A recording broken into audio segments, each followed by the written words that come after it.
It's Wednesday, September 7th, 2017. I'm your host, Sarah Beal.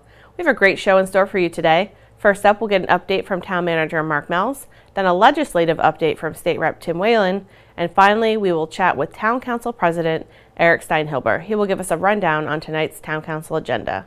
But first, let's get a look at today's top headlines. Town Council meets tonight, and on the agenda is a number of appropriation orders for community preservation funds. This includes funds for housing support with the Accessory Affordable Apartment Program, as well as funds for the preservation, rehabilitation, and restoration work on the historic Burgess House.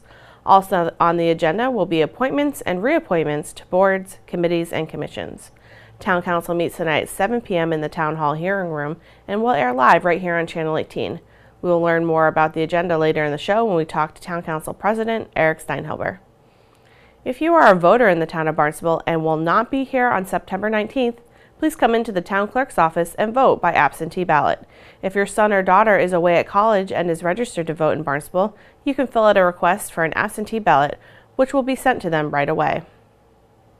The Wings of Freedom Tour will be hosted at the Barnstable Municipal Airport September 15th to the 17th on the East Ramp.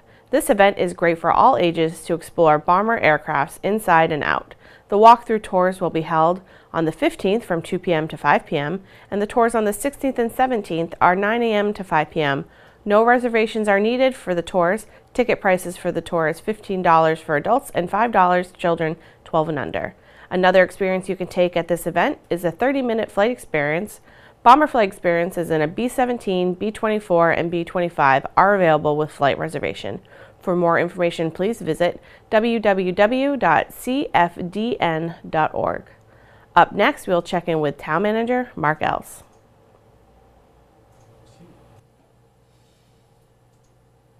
Thank you so much, Mark, for joining us today. I know summer's just winding down. We got fall coming up. What's on the Town Manager's office plate this time of year? Oh, everything. Yeah. It's always. Oh, it is. There are so many positive things going on. It's exciting as we wind down the summer. You kind of close out the beaches and a lot of that activity, and school starts up again, and all the buses are rolling, and the kids are busy with their fall programming, and so with that comes, we commence again a lot of construction projects. You'll see the state out there on Route 28 on a real big project at the intersection of Versus and 28, all the way through to the back entrance of the lights on to the mall on 28 at the lights. But now you'll see a shorter term project right at Strawberry Hill Road. Yep. They're going to improve those lights. They're going to put in, this is a state again, going to put in sidewalks. You just in general do some safety and vehicle pedestrian crossing improvements there, which have been in the queue for a while. So we're glad to see that move forward, but with it comes, certainly traffic delays. Yes, and coordination, obviously, with our police and our schools to make sure everybody can get to where they need to be. Yeah, those are two very busy intersections in town that I know a lot of school buses are going through there, and traffic is going through there. So we've had it in our news, letting people know that those constructions are going on, and to maybe think about that when you're leaving for work in the morning or going to school. Absolutely, and then coming home at the end of the day with the kids, just making sure that we stay in constant communication with certainly the transportation department over at the school, so they know where the major issues are, and hopefully there's minimal disruption. From the municipal government standpoint, we're so cyclical in a sense. I mean, we're back into budget where we've got major initiatives that we have going with our youth and coordinating between the schools and our rec center. We've got a program that you've heard about starting up for the 6th and 7th graders, I think later this month, where they're going to be able to jump on a bus right after school from BIS and go over to the Youth and Community Center. We'll have programming there for them. Hopefully we'll have some good numbers of students. We're planning for about 50, but we're ready to move on as many as want to go. I've had actually a lot of parents say to me, well, I heard the number about 50. Does that mean if I shouldn't sign up? Oh, no, sign up. Yeah. Sign up. If we never hesitate, because when you know there's more want and need for something like that, then you can expand programming. Absolutely. Yeah. And I believe we will have widespread support as we move forward if we need to get funds for additional buses, et cetera. But having experienced that little program we did last spring, where from February until May, we offered a bus from the high school to the Y so that kids could get certified as lifeguards or junior lifeguards. We were hoping for about 20, 24 in that, and I think we got 8. So we really didn't get the numbers that we had hoped to, but it was the first year. Yeah. So we're going to do that every year because we really need to have a feeder mechanism from our youth to summer jobs. Yeah. Patty Machado and I are talking about a whole bunch of opportunities like camp counseling and certainly the lifeguard or the beach attendants, gate attendants, et cetera. Yeah. So, all good opportunities. We're into budget at this point, well into budget. Looking at potential personnel changes. Certainly we work with our town council on past and whatever future priorities are. They go through strategic planning typically on an annual basis. That'll be coming up. That gets built into our budget. Director Milne will be giving a financial picture to the school committee and the town council shortly. So as we go forward with our capital and operating budgets, we know exactly where we are moving forward. Yeah. And that's such a huge underpinning of all that we do, knowing that we have a stable financial situation so that as we go forward with the priorities, we can make sure that we have adequate resources in place to accomplish them. Yeah. We've got other unknowns like the tech school and what might happen there, and really the fiscal impact is really 2020, I think, so that's a couple of years out, but still that will be a tremendous impact depending on how and if that moves forward. Yep, the debt exclusion vote on September 19th. Yes. That will kind of help us know going forward on the vote for October 24th where the money will be coming from, whether it be coming from the overall operating costs for the town or if we'll get the debt exclusion that will help pay for that. I think it's a great idea that we're having the vote ahead of time so that when people go into the October 24th vote, they know exactly where the money will be coming from when they go to that vote that day. They also will be more knowing of the project. Right. And what I found is still many people have no idea what this project is. Yep. And we're trying to reach out to as many as we can. There's been a much greater effort on the part of the tech now that their October vote is coming up to begin communications. I know they were at Barnstable Village Association last night, or 2 nights ago. They've been they're going out to different locations. I'm going to suggest to our senior center that we have, if they're not already set up, we make sure that we're in touch with those group of people so that everybody can get the information and then make their decision. Yeah. And then as a result of that, depending on the outcome, it'll impact what we do. So, I mean, you've got the tech going on. We're interacting with the college regularly on, their programs, and they are looking for a new science building there. And, and believe it or not, we have quite a bit of communication on those types of issues. Definitely. So there's a lot of good stuff going on. It was a great summer. We had a nice 4th of July. We had a good weekend closing out the summer, Labor Day, relatively safe. Our people did a really good job. We've put an added emphasis on customer service, certainly within the organization, and our employees have really stepped up and said, okay, I understand we're a service organization, and let's understand what our customer complaints are or what might better satisfy our customer. And we have a really interesting dialogue going on right now.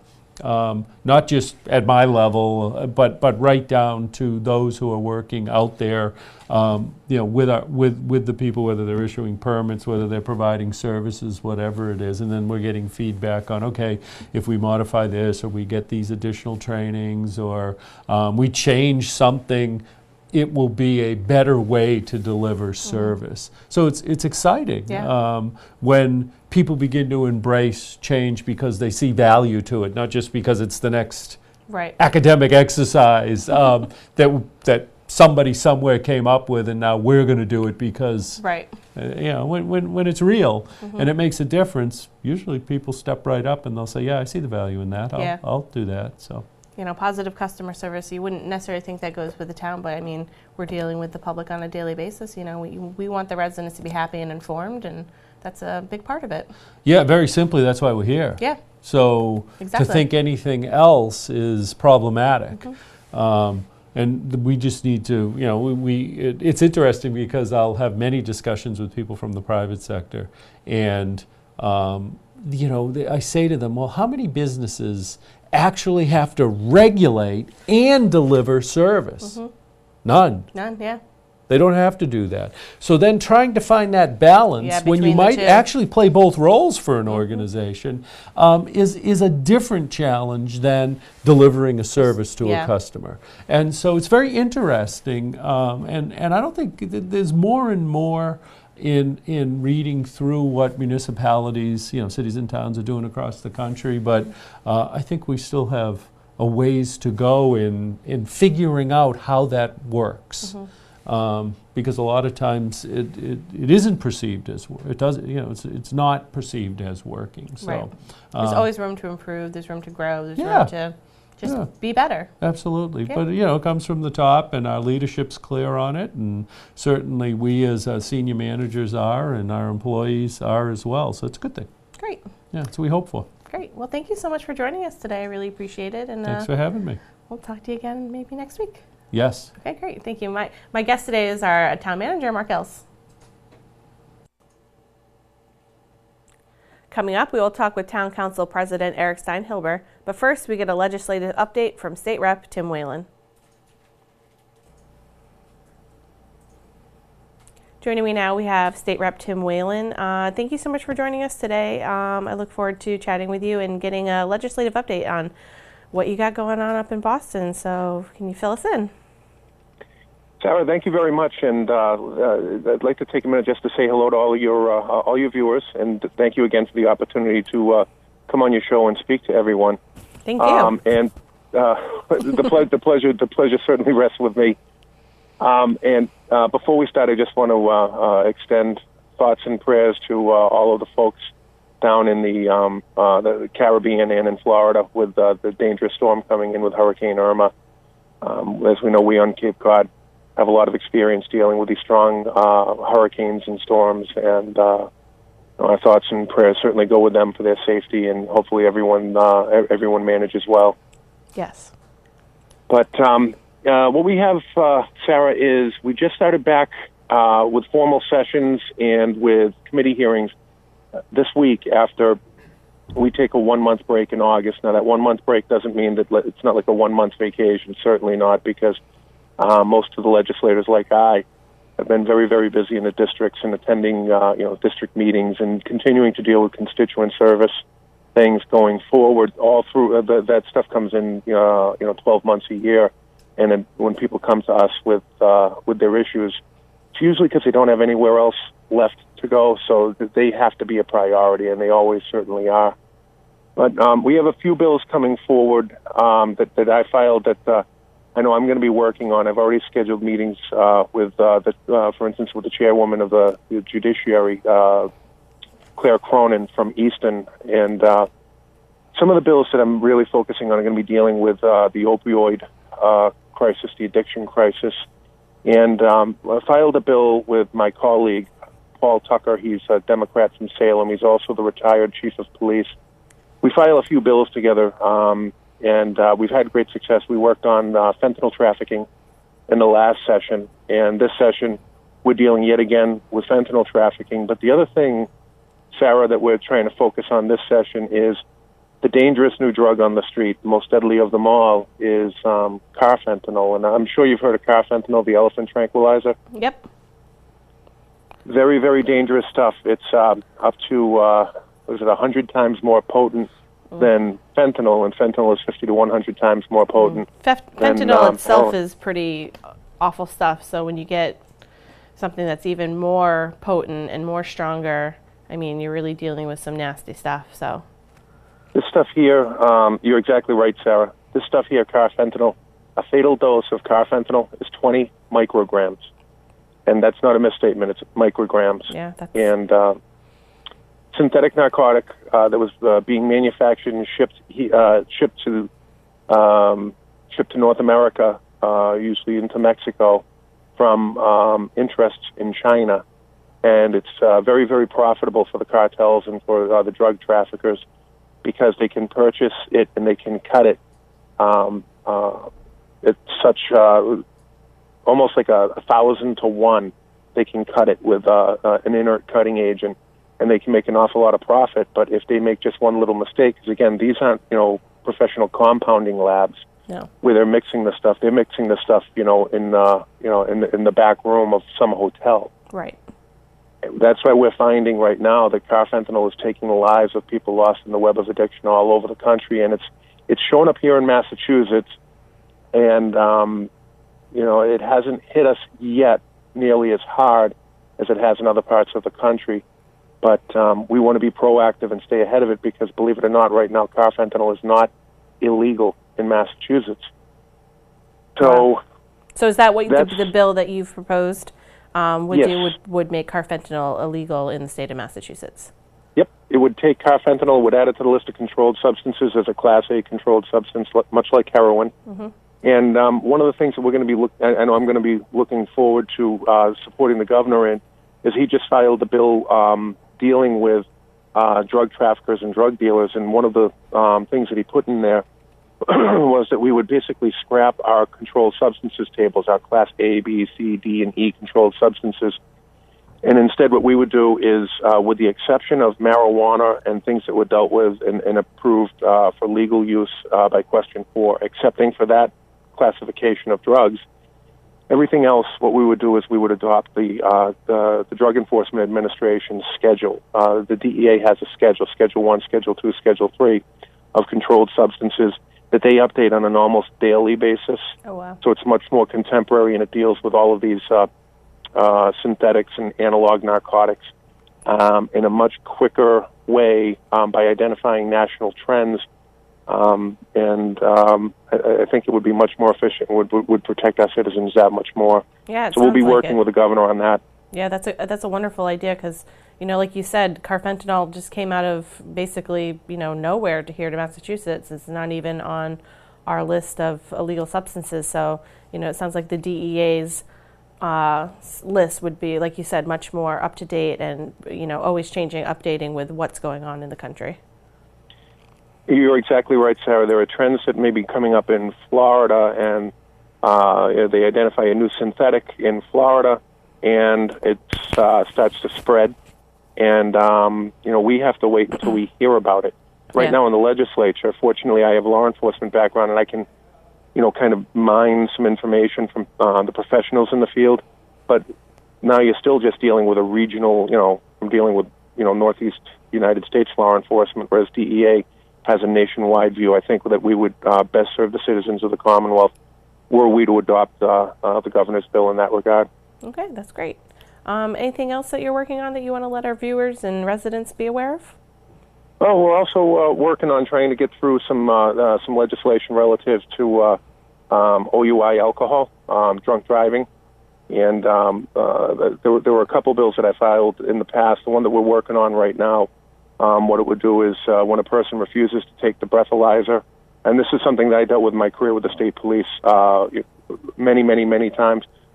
When a person refuses the breathalyzer, that information would be made available to a jury during trial, and it would be made available only if the defendant chooses to testify in their own defense, so that there would be no constitutional concerns related to that.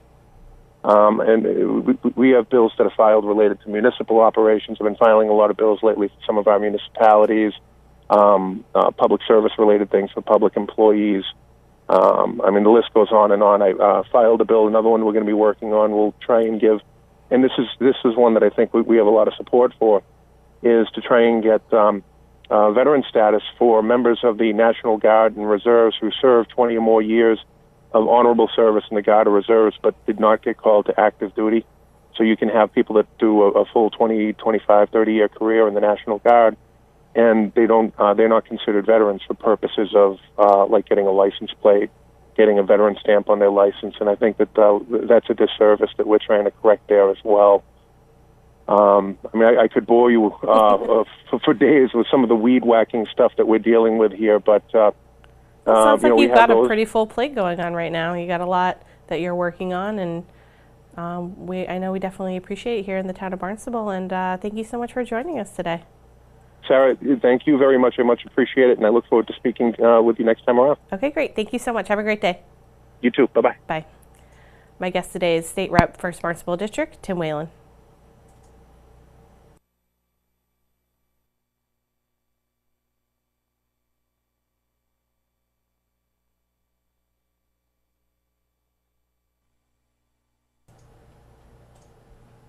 Joining me now live on the phone, we have Town Council President Eric Steinhilber. Eric, thank you so much for joining us today. Thanks for having me. So Town Council meets tonight at 7, and well, you don't have the biggest agenda this month, but there's a lot of stuff that you're going to be covering, some old business, some CPC fund requests. What can you tell me about those first couple of items? Yeah, we're getting kind of back on our regular schedule now that summer's over. We'll be having 2 meetings a month. In July and August, we only meet once. And we did have quite a long meeting at the last August one with the Cape Cod Tech vote coming up, and also a report from the Water Resources Advisory Committee. So we do have a little bit of a light agenda this meeting. We do have some CPC items. One of them deals with the accessory affordable apartment program. Eligible homeowners can borrow up to $20,000 from this program to help create an accessory affordable apartment on their property. And this program was created in 2014, and the funds are depleted, so we're going to be considering $200,000 to replenish that fund.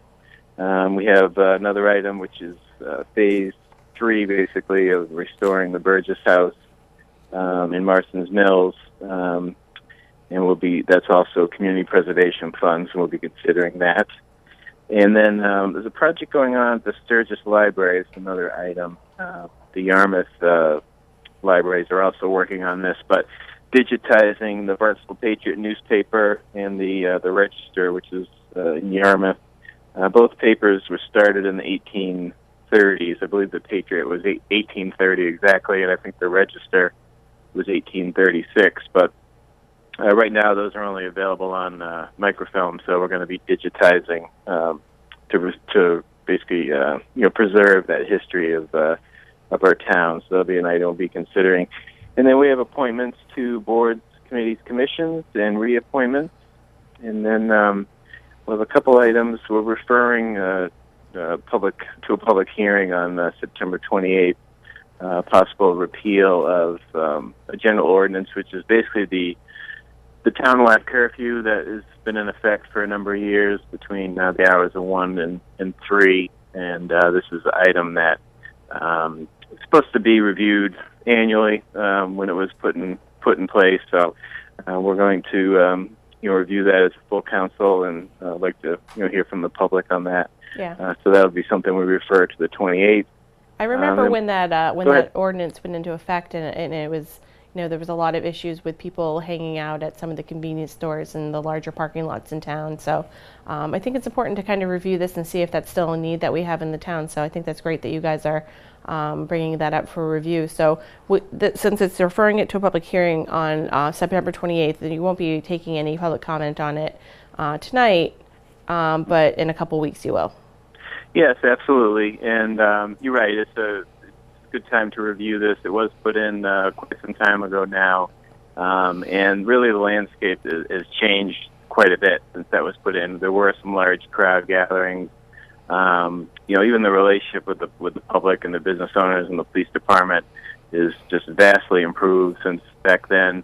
The people that were causing the problems are not around anymore. They're in jail or gone. One of the issues was the Puffer Belly's nightclub. Right. Didn't always attract the best element in town, and once the club closed, the folks would gather, but then nightclubs closed, and so things have really changed. So I think it's a good time just to take another look at it to see if it's really a necessary thing that we need to have on the books. And if we do end up repealing it in a couple weeks, it's not like we can't always add it back on the books. Right. A year goes by and we just feel that it should go back to the way it was. So we'd like to hear from the public on that. And then we also have just a basic easement on the Bierce Road widening, Bierce's Way, and the public sidewalk intersection there. And then we're also amending a zoning ordinance. We're going to refer this to the planning board, but it has to do with on Route 28. There was an overlay district put in over by the old Pavilion nursing home, and for affordable housing to go in there. And situations have changed there, so we're going to amend that to kind of loosen some of the restrictions on that. Still would be housing, but we're going to look at just kind of changing some of the definitions that were in that original zoning overlay from a few years back.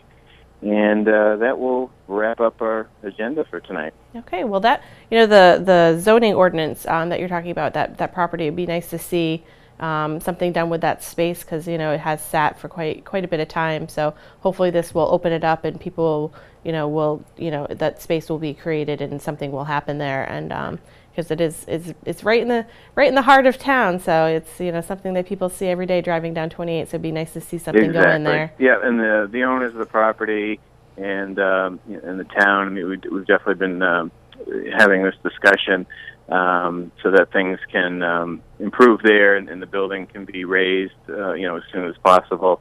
To kind of just eliminate. Obviously, it's become a eyesore, and it's also dangerous. Yeah. The building's been boarded up, but people have kicked in some of the plywood, and the police have to go in there to kind of roust people out at times. So it's not a safe situation. No. But there were that property was connected to another development in town for a few years, and like I said, situations have kind of changed, and there's no need to have them connected anymore, and so we'll open that up for partly affordable, but also market rate housing on that location there. So we're looking forward to moving the ball forward and getting that area first cleaned up, and then getting it redeveloped into useful purpose for the town. That's great. Well, while it's not the biggest agenda ever, there's definitely some really great things going on in it. I thank you so much for joining us today, and good luck tonight at the meeting. All right, thank you very much. Thank you so much. Have a nice day. You too. Bye. Bye. My guest today is Town Council President Eric Steinhilber.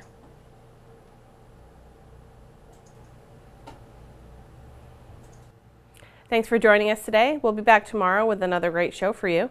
On tomorrow's show, we'll get some hurricane preparedness advice for boaters from Assistant Harbor Master Jared Smaller, and we'll get a recreation update from Patty Machado. For Barnstable Today, I'm Sarah Beal.